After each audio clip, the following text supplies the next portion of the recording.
stock exchanges, cross-listing,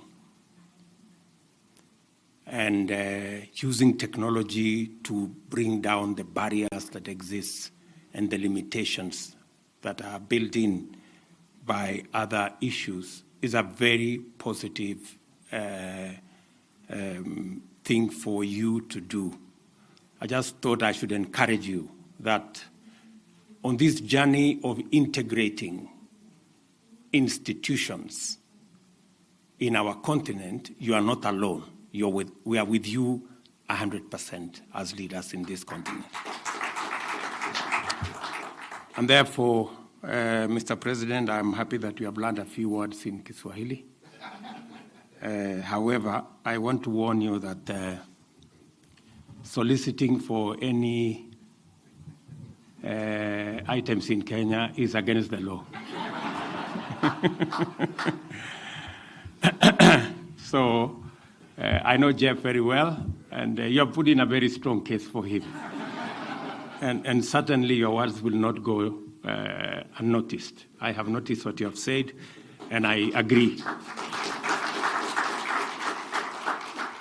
But it gives me great pleasure to once again join the capital market stakeholders across the continent at the 2023 African Securities Exchange Association Annual Conference. Today, we celebrate 30 years of association and collaboration between the different exchanges in our continent.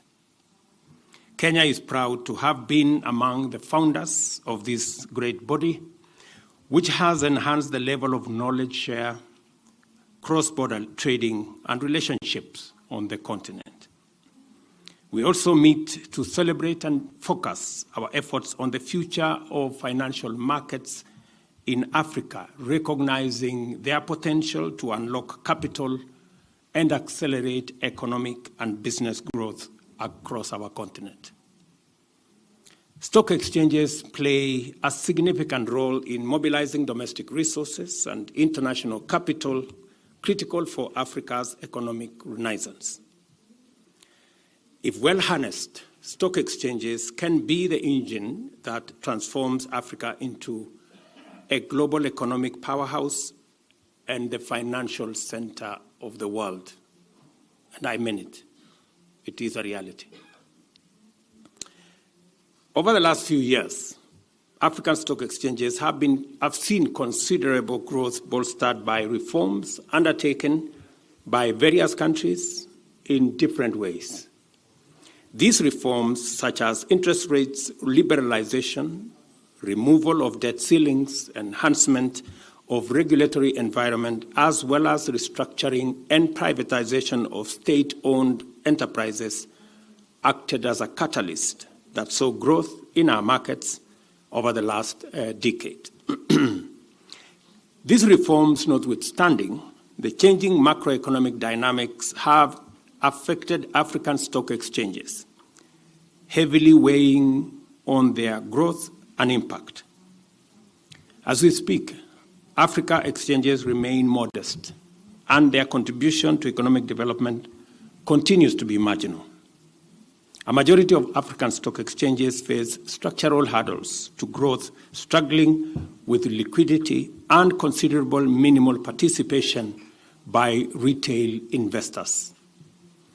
The IPO landscape in Africa further confirms the challenges that our stock exchanges face. The pipeline for IPOs and further offerings in Africa has decreased significantly. With over 40 exchanges in the continent, we should be able to have at least 5 listings per day across the continent. And you know that's not the case. It is against this background that you meet to deliberate on how to solve legacy and emerging challenges facing stock exchanges and stock markets in the continent and explore opportunities to re-establish the competitive edge of public resource markets as an avenue for raising capital in Africa. We all understand that the global economy has changed. Markets have become very uncertain, and we therefore must work on enhancing the efficiency of the capital markets to make it much more resilient to market dynamics. On our part as government, we have taken various steps to revitalize the capital markets. 2 months ago, I did assent to the privatization bill, heralding a paradigm shift in the process of executing privatization of public enterprises by infusing international best practices and, more importantly, cutting off unnecessary bureaucracies that made the privatization process almost grind to a halt, where only one transaction was closed over the last 15 years. Just imagine that.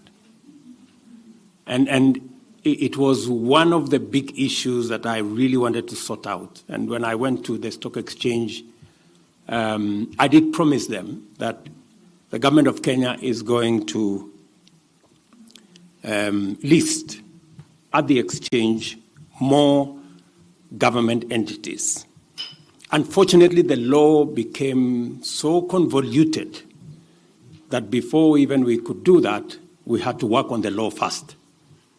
I'm very happy that we have settled the law, and now we have close to 35 companies